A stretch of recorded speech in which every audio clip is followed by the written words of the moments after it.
Hello बच्चों, how are you? कैसे हो आप लोग? देखो, आज के लेक्चर में हम बेसिकली इतने टॉपिक्स डिस्कस करने वाले हैं। सबसे पहला आपका है सेकेंड लॉ ऑफ थर्मोडायनेमिक्स। उसके बाद है बच्चों आपका थर्ड लॉ ऑफ थर्मोडायनेमिक्स। उसके बाद है effect of temperature on feasibility, और लास्ट आपका है गिव्स एनर्जी। ठीक है ना? तो आज के लेक्चर में बेसिकली हम इतने टॉपिक्स को डिस्कस करने वाले हैं। इसके पहले वाले लेक्चर में हमने एंट्रोपी के बारे में स्टडी किया था, एंट्रोपी क्या होता है। उसके बाद हमने ये पता किया था कि एंट्रोपी के कैरेक्टरिस्टिक्स क्या होते हैं, और उसके बाद हमने ये भी जाना था कि एंट्रोपी में अगर चेंज आएगा तो क्या क्या इफेक्ट देखने को मिलेगा। ठीक है ना? तो आज के लेक्चर में बेसिकली हम जानेंगे सेकेंड लॉ ऑफ थर्मोडायनेमिक्स होता क्या है। ठीक है ना? देखो, तो समझना है यहाँ पे। देखो सबसे पहले हम बात करते हैं यहाँ पे सेकेंड लॉ की, पहले कॉन्सेप्ट का। तो सेकेंड लॉ ऑफ थर्मोडायनेमिक्स ये कहता है कि all spontaneous process are thermodynamically irreversible. इसका मतलब क्या हुआ? इसके पहले वाले लेक्चर में मैंने आपको बोला था कि स्पॉन्टेनियस और नॉन स्पॉन्टेनियस प्रोसेस क्या होता है, स्पॉन्टेनियस प्रोसेस क्या होता है, नॉन स्पॉन्टेनियस प्रोसेस क्या होता है। आपने पढ़ा भी था। जो प्रोसेस खुद ब खुद होता है उसको हम बोलते हैं स्पॉन्टेनियस, और जो प्रोसेस विथ इनिशिएशन होता है यहाँ पे, यानी इनिशिएशन के साथ होता है, उसको हम क्या बोलते हैं बच्चों? उसको बोलते हैं नॉन स्पॉन्टेनियस प्रोसेस। तो सेकेंड लॉ ऑफ थर्मोडायनेमिक्स का पहला कॉन्सेप्ट है, ये कहता है कि ऑल थर्मोडायनेमिक फंक्शन आर, यानी all spontaneous process are thermodynamically irreversible. यानी कि जितने भी आपके स्पॉन्टेनियस प्रोसेस हैं वो क्या होंगे? थर्मोडायनेमिकली क्या होंगे? इरिवर्सिबल होंगे। ये आपका पहला कॉन्सेप्ट है, first concept of second law of thermodynamics. अब उसके बाद बच्चों सेकेंड लॉ ऑफ थर्मोडायनेमिक्स क्या कहता है? देखो यहाँ पे second law of thermodynamics second concept क्या कहता है? तो सेकेंड कॉन्सेप्ट ये कहता है बच्चों को, कोई भी अगर सिस्टम है तो कोई भी सिस्टम से हम पूरा का पूरा वर्क की उम्मीद नहीं कर सकते हैं। यानी कहने का मतलब है, कोई भी सिस्टम या मशीन का एग्जांपल, कोई भी सिस्टम 100% वर्क नहीं करती है।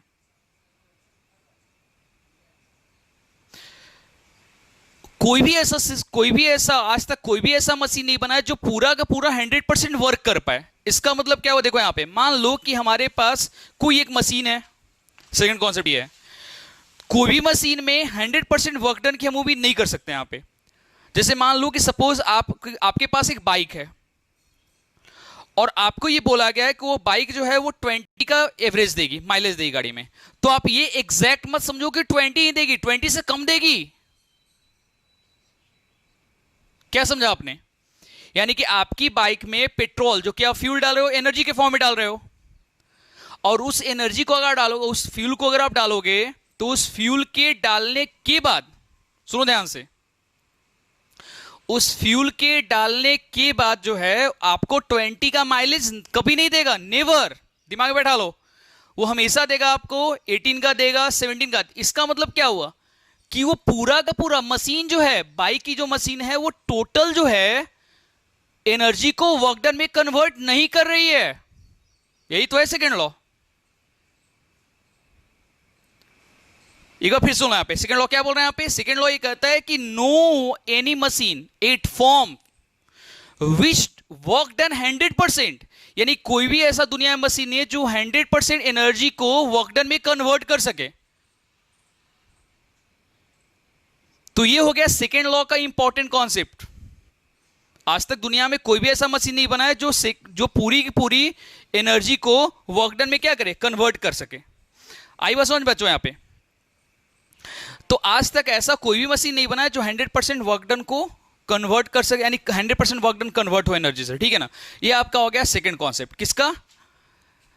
सेकेंड लॉ ऑफ थर्मोडायनेमिक्स का सेकेंड कॉन्सेप्ट हो गया बच्चों यहां पे।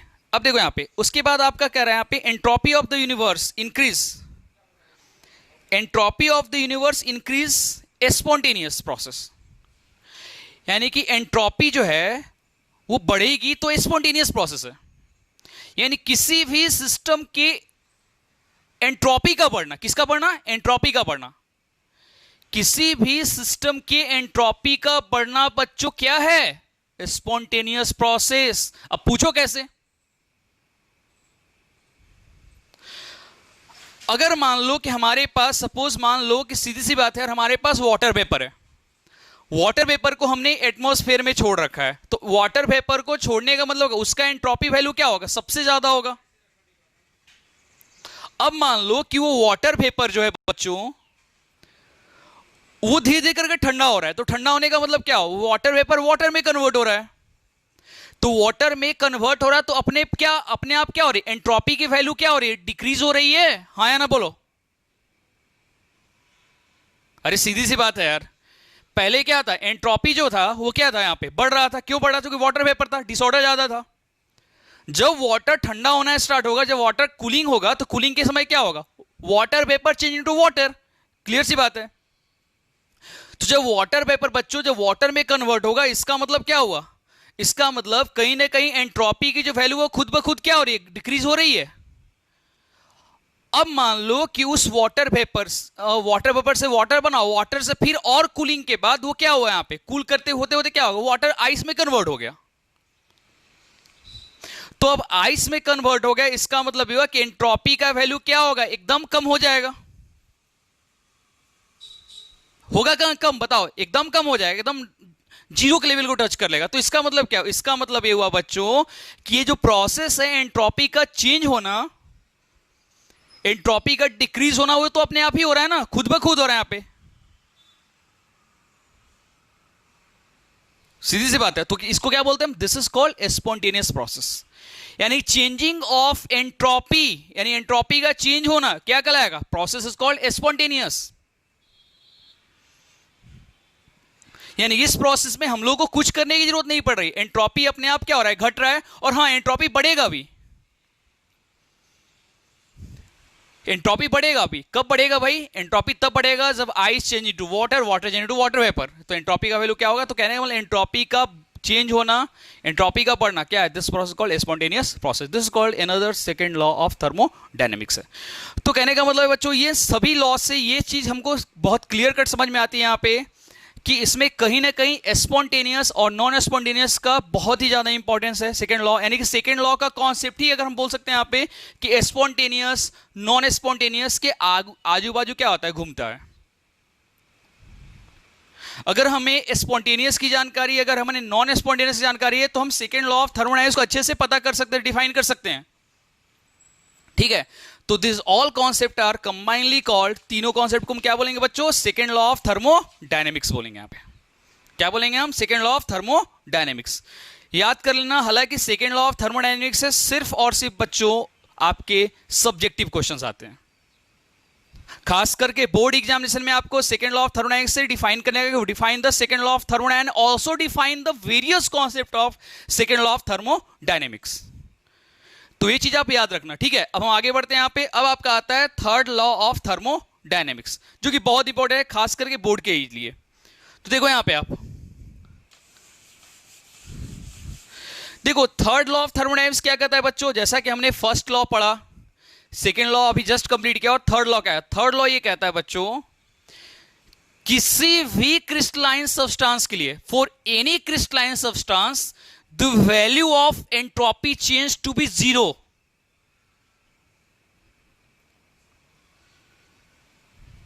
इसका मतलब क्या हुआ बताओ, यानी किसी भी क्रिस्टलाइन सब्सटेंस के लिए बच्चों एंट्रोपी चेंज का जो वैल्यू आएगा वो जीरो आएगा। यानी कि डेल्टा एस, ये आपका क्या है, थर्ड, हाँ ये आपका क्या है, थर्ड लॉ ऑफ थर्मोडायनेमिक्स। देखो यहां पर delta S approach to zero, ये किसके लिए होगा बच्चों, for third law of thermodynamics of crystalline solid. यानी किसी भी क्रिस्टलाइन सब्सटेंस के लिए जो आपका डेल्टा एस का entropy change approach to zero, यानी कि सीधी सी बात है यार, अब क्रिस्टलाइन सॉलिड है, तो सोचो आप यहां पे सॉलिड वर्ड आ गया, तो क्रिस्टलाइन सॉलिड, तो इसका मतलब क्या, एंट्रोपी का चेंज ही नहीं हो रहा ना वहां पे।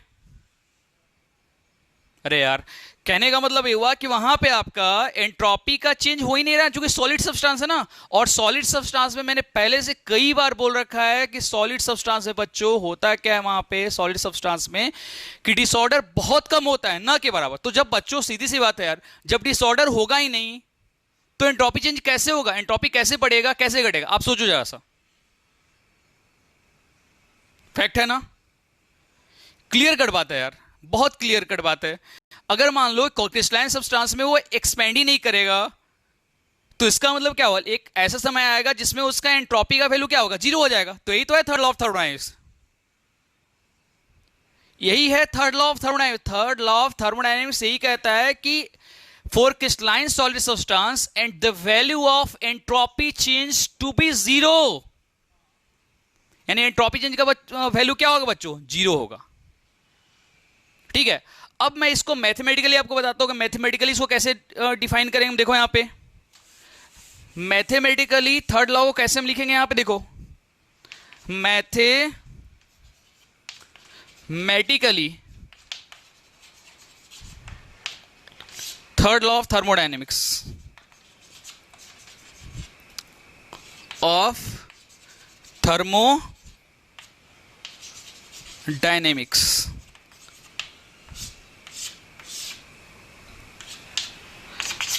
Mathematically third law of thermodynamics. देखो आप यहां पे, तो बच्चों देखो यहां पे मैथमेटिकली हम थर्ड लॉ ऑफ थर्मोडायनेमिक्स को ऐसे हम डिनोट कर सकते हैं। यहां पे देखो, यहां पे बहुत डिफिकल्ट नहीं है। मैंने अभी क्या बोला यहाँ पे, delta S approach to zero, यानी कहने का मतलब है क्या होगा, एंट्रोपी क्या होगा, जीरो को क्या करेगा, वो टच करेगा। तो जीरो को अप्रोच करने का मतलब क्या होगा बच्चों, इसको हम ऐसे लिख सकते हैं क्या, देखो यहाँ पे डेल्टा एस यानी एस इज इक्वल टू क्या होगा यहाँ पे, ये आपका क्या हो जाएगा, यहाँ पे जीरो हो जाएगा यहाँ पे। और इसको हम ऐसे लिख सकते हैं क्या बच्चों, यहाँ पे एस टी मतलब एंट्रोपी ऑफ टेम्परेचर, ये क्या होगा यहाँ पे इंटीग्रेशन, क्या होगा यहाँ पे जीरो टू टी, और ये क्या होगा बच्चों यहाँ पे सीपी डी एल एन क्या हो जाएगा यहाँ पे T. This is mathematical derivation of third law of thermodynamics. अब देखो यहाँ पे, अब इन सभी के बारे में आपको एक अगर बता दो, यहाँ पे एस टी क्या, यहाँ पे तो एस टी क्या हो गया यहाँ पे टेम्परेचर ऑफ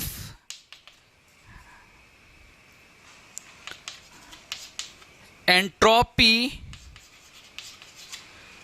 इन केल्विन, हमेशा ध्यान रखना किस वैल्यू इसका होगा बच्चों, केल्विन में होगा यहाँ पे। अब उसके बाद ये सीपी क्या होगा पता है ना, हीट कांस्टेंट, हीट कैपेसिटी या कांस्टेंट क्या हो जाएगा यहाँ पे, प्रेशर होगा, पहले से पढ़ चुके हैं सीपी सीबी के रिलेशन में। तो क्या होगा यहाँ पे हीट कैपेसिटी, सी क्या यहाँ पे हीट कैपेसिटी क्या होगा बच्चों, हीट कैपेसिटी एट क्या हो जाएगा आपका, एट कांस्टेंट क्या हो जाएगा यहाँ पे प्रेशर, ध्यान रखना यहाँ पे। और एल एन टी क्या यहाँ पे, टी मतलब वही होगा टेम्परेचर हो गया यहाँ पे। तो अब देखो यहाँ पे this is called third law of thermodynamics. तो अगर आप थर्ड लॉ ऑफ थर्मोडायनेमिक्स को डिफाइन कर देते हो, अगर आप इतना लिख देते हो, तो आपको 2 या 3 नंबर मिल जाएगा, डिपेंड करता है क्वेश्चन कैसा है बोर्ड में। बाकी अगर जेई की अगर मैं प्योरली बात करूं, जेई में डायरेक्टली बच्चों थर्ड लॉ पे कोई भी क्वेश्चन नहीं आता है, क्योंकि थर्ड लॉ जेई के सिलेबस में है ही नहीं। जेई मेंस के सिलेबस में थर्ड लॉ ऑफ थर्मोडायनेमिक्स नहीं है। तो third law of thermodynamics only and only for your board examination. तो बोर्ड एग्जाम में आपको डिफाइन करना है एंट्रोपी चेंज जीरो, और उसके बाद आपको ये पूरा का पूरा लिख देना है यहाँ पे। यानी एब्सोल्यूट चेंज, एब्सोल्यूट एंट्रोपी के लिए क्या होगा, जीरो वैल्यू होगा यहाँ पे, किसके लिए, crystalline substance. For crystalline substance absolute entropy का वैल्यू क्या होगा, जीरो होगा। तो ये आपको याद रखना है बच्चों। ये अगर आपने लिख दिया इतना मैथमेटिकल, सबका वैल्यू क्या होता है यहाँ पे, और आपने इसको डिफाइन करे, तो आपको 2 नंबर मिल जाएंगे यहाँ पे। तो इसको हम बोलते हैं basically third law of thermodynamics. ठीक है, आगे बढ़ते हैं हम। अब हम आगे बढ़े बच्चों, तो आगे बढ़ने के बाद हम नेक्स्ट टॉपिक पे आते हैं। तो नेक्स्ट टॉपिक हमारा क्या बोल रहा है, effect of temperature on feasibility. देखो यहाँ पे, तो अब हम बात करते हैं बच्चों यहाँ पे टेम्परेचर का फिजिबिलिटी पे इफेक्ट क्या होता है। देखो ध्यान से देखना, देखो सबसे पहले हम बात करते हैं बच्चों की फिजिबल और नॉन फिजिबल रिएक्शन होता है क्या यहाँ पे। देखो तो थर्मोडायनेमिक्स में, केमिस्ट्री में फिजिबिलिटी और नॉन फिजिबिलिटी का एक बहुत ही अपना रोल है। यानी कि देखो ये बात तुम लोग समझ लो यहाँ पे कि केमिस्ट्री में जितने भी रिएक्शन है ऑल आर नॉट फिजिबल, मतलब सभी रिएक्शन फिजिबल नहीं है। आपने अगर ऐसा सोचा हो कि जितने भी केमिस्ट्री में सभी रिएक्शन होते हैं, नहीं होते हैं, बिल्कुल नहीं होते बच्चों। कुछ ऐसे भी केमिस्ट्री में रिएक्शन है जो फिजिबल नहीं है। अब उसके लिए कंडीशन क्या है, देखो यहाँ पे पहले मैं एक बताता हूं यहाँ पे। देखो पहले आप समझो इस रिएक्शन को। जैसे कि अगर मैं बात करूं यहाँ बच्चों, देखो यहाँ पे दिस इज पोटेशियम फ्लोराइड, और अगर हम पोटेशियम फ्लोराइड को बच्चों अगर क्लोरीन से रिएक्शन कराते हैं, तो हमारे पास क्वेश्चन ये बनता है, क्या ये रिएक्शन फिजिबल होगा या फिजिबल नहीं होगा? पहला क्वेश्चन, सबसे पहला क्वेश्चन ध्यान रखना।